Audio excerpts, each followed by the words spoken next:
let's talk about Dallas, the Dallas Cowboys versus the Seattle Seahawks this week.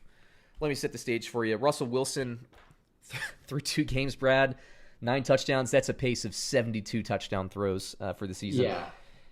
And I got to be honest with you, I mean, it would not shock me seriously if Russell Wilson throws 60 touchdowns this year.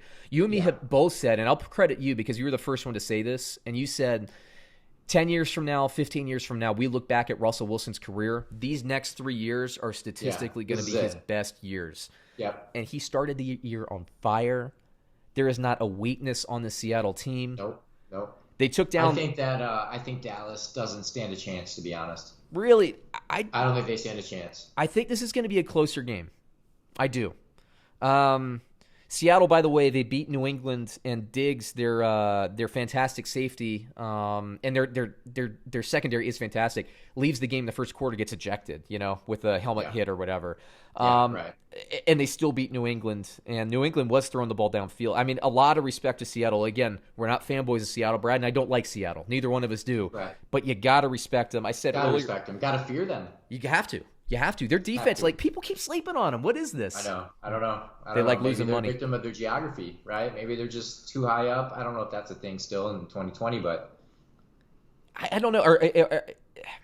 I feel like, with the emergence of Lamar Jackson and Patrick Mahomes, people are still kind of disavowing Russell Wilson. I mean, I know he's good in fantasy football, but it's like I never really hear everybody talking about Russell Wilson being the leader.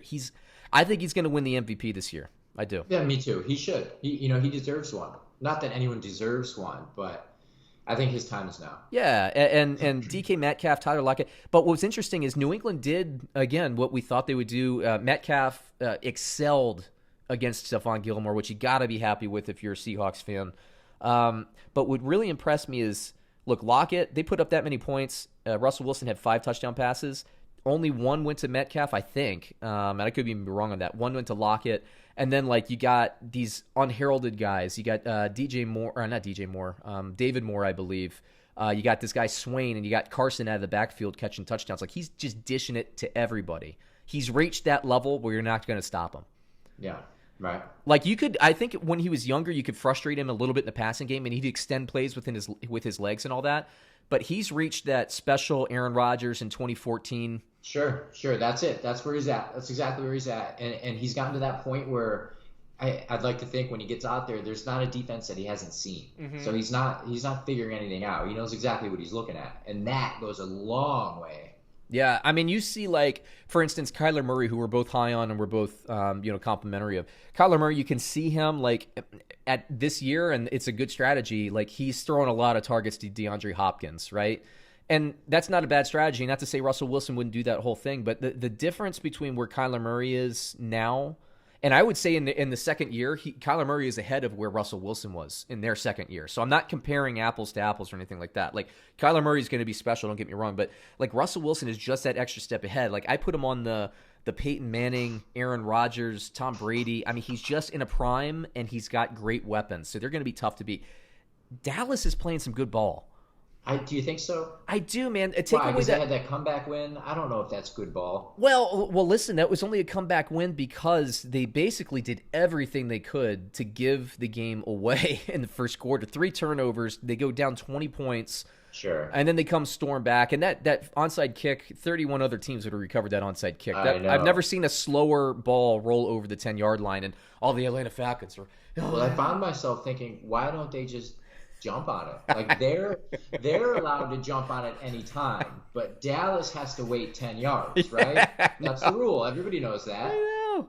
And for some reason, they thought they couldn't touch it. It's a live ball. As soon as it leaves the foot, it's live. You know what somebody could have done? And this is literal. I'm not exaggerating. One of the Falcons players could have sat at 9.5 yards with his legs spread open and let the ball just run into his lap. And that's how that onside kick was. But instead, they were just... They were running back and forth. It was so bad. But that's Atlanta for you. Dallas, I like, man. Their defense is the big question mark to me. And because of that, I think Seattle and Russell Wilson's playing out of this world. So Seattle's going to score points. But Dallas, their offense is interesting enough to where I think they can score points as well. They're 3 deep at wide receiver. Their wide receivers are very good. and they could do some ball control with Ezekiel Elliott, which I think they're going to try to do this week because I think they're going to want to try to keep the Seahawks off the field because they don't want to get pounded by Chris Carson and then, get Russell Wilson throwing them over the top. So I think it's going to be one of these games where everybody expects this to be like a, Seattle 38, Dallas 30 type game.